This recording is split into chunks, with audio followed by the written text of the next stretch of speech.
measures and people got burned inside, there would not be the level of coddling that there appears to be here. Yeah, that's right. That's right. That's right. I thought it best, and I've been working with my team and colleagues since this happened, researching every time that there was a building collapse in this country in the modern age, and it was, I think, Philadelphia and Atlantic City were the places that I found. And there were council investigations, there were DA investigations, there were grand juries, there were fire investigations, and there were OSHA investigations. And I believe our city certainly deserves the exact same thing. That's right. That's right. That's right. That's right. You know, I thought it was important to let the initial investigations unfold, but we haven't received any information. Even if the information's what we're to say, there's an obstacle here, there's an obstacle there. The public needs to know, the city council needs to know, and so myself, along with Council President Moreno, have called and are demanding a special meeting next week to investigate and create a special council of the whole to do an inquiry and investigate what has happened in this case. I believe we've got to look backwards before we can go forwards. We need to know what corners were cut, because certainly corners were cut. That's right.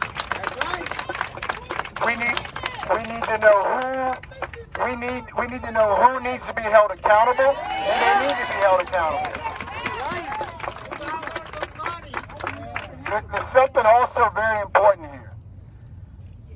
There was a gentleman who was brave enough to be a whistleblower.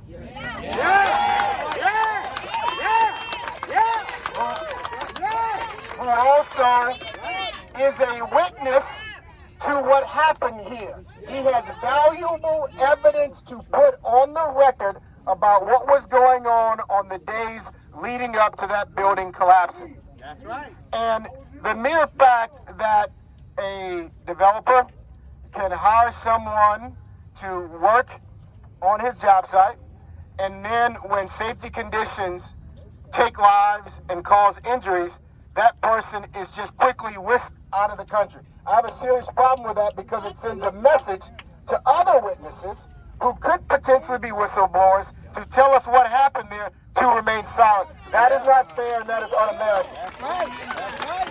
That's right. That's right. Bring him back. Bring him back. Bring him back. Bring him back. Bring him back. Bring him back. Bring him back. Bring him back. Bring him back. Bring him back. Bring him back. Bring him back. Bring him back. There are protections on the federal level, on the state level for whistleblowers, and that's always been the case. And I just cannot imagine why we would not have that same protection in this particular situation. And so we need to make sure, and I want to hear from him. I want him back in the city of New Orleans in front of the city council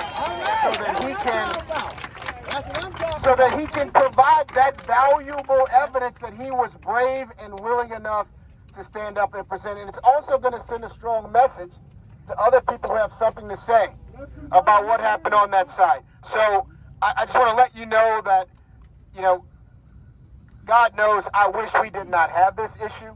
I don't think there should be a city council in this country that should have to deal with a building collapse. A building should not be able to collapse in the United States of America. That's right. That's right.